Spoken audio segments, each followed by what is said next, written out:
Welcome my channel. আশা করছি তোমরা সবাই ভালো আছো, আমিও ভালো আছি। তা আজকে তো নিয়ে এসেছি নতুন এক ধরনের মাছ, ট্যাপ খয়রা মাছ এটার নাম। আমি এর আগেও করেছি রান্না, আজকেও করলাম। মাছটা খেতে খুব টেস্টি।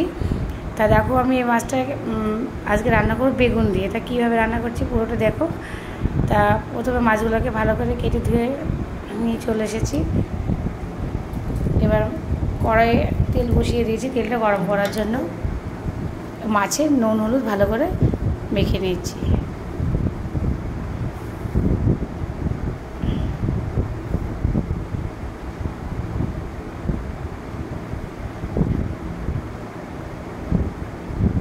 এবার তেলটা গরম হয়ে গেছে ভালো মতো, মাছগুলো এক এক করে তেলের মধ্যে দিয়ে এখন মাছগুলো আমি উল্টে পাল্টে নাড়াচাড়া দিয়ে ভালো করে ভেজে নেব।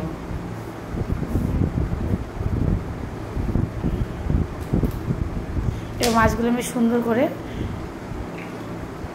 খুন্তির সাহায্যে আস্তে আস্তে তোমার উল্টে দিচ্ছি।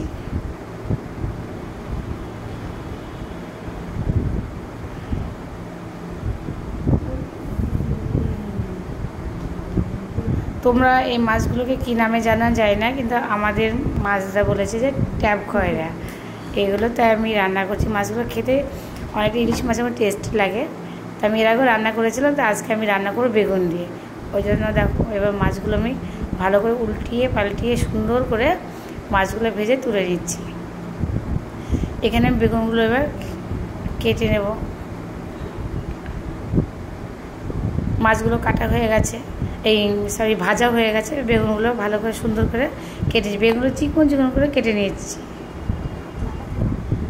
আর একটা বড়ো সাইজের টমেটো কেটে নিয়েছি, আর ছোট ছোট দুটো পেঁয়াজ কেটে নিয়েছি।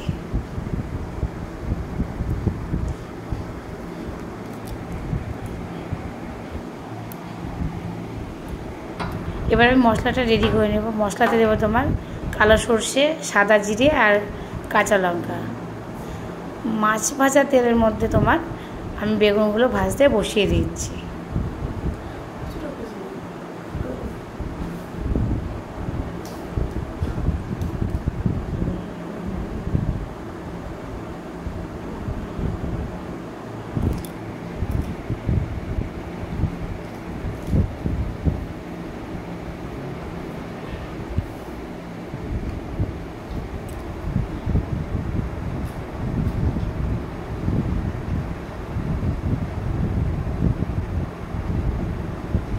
বেগুনগুলো লালচে করে তোমার ভেজে তুলে নিলাম। খুব বেশি লাল করলে তো ভালো লাগে, ভাজা ভাজা লাগবে। এবার আমি বেগুনগুলো ভেজে তুলে নিচ্ছি। ওই তেলের মধ্যে দিয়ে দিচ্ছি তোমার কোচানো পেঁয়াজটা।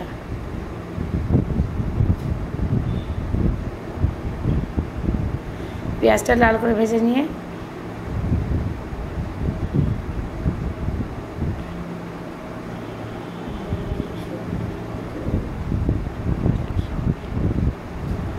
দিয়ে দিচ্ছি কেটে রাখা টমেটোটা। টমেটো দিয়ে একটু নাড়াচাড়া করে নেব।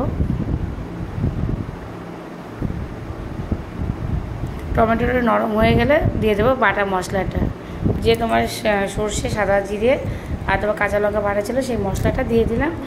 আর পরিমাণ মতো হলুদ আর স্বাদ মতো লবণ। লবণটা একটু কম দিতে হবে, পরে একটু দেখে তারপর দিলেই ভালো হয়।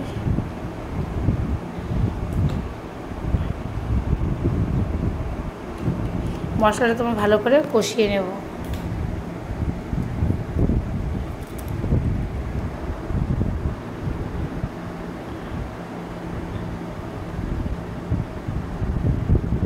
মশলাটা কষানো হয়ে গেছে, এবার দিয়ে দেবো জল। জলের পরিমাণটা বেশি দিলে হবে না, যেহেতু এই মানে মাছের ঝোলটা পুরো কষা কষা টাইপের হবে, তো ওই জন্য। এবার মাছগুলো আগে দিয়ে দিচ্ছি, ঝোলটা ফুটে গেছে তো মাছগুলো দিয়ে দিচ্ছি, পরে বেগুনটা দেবো। কারণ একে বেগুনটা চিকন করে কাটা হয়েছে, তারপর ভালো করে ভেজে তুলে নেওয়া হয়ে গেছে। বেগুনটা যদি আগে দিয়ে দেওয়া হয় তাহলে বেগুনটা পুরো গলে যাবে, তার জন্য বেগুনটা আমি পরে দিচ্ছি, মাছগুলো দেওয়ার পরে।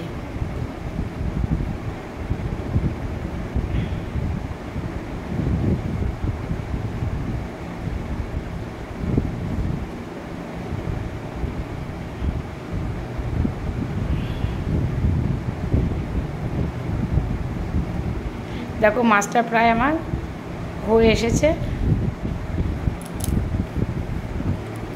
আর এইভাবে এই মাছটা রান্না করে একবার যারা খাওনি খেয়ে দেখো, খুব টেস্ট হয় মাছটা খেতে। বেগুন দিয়েও খুব সুন্দর লাগে। আমি এর আগে সর্ষে বাটা করে আজকে বেগুন দিয়ে করলাম, দেখো কালারটা কত সুন্দর হয়েছে। আর এভাবে রান্না করো। আর তোমাদের যদি আমার ভিডিওগুলো ভালো লেগে থাকে অবশ্যই লাইক কমেন্ট শেয়ার করো আর আমার পাশে থেকো। Thank you.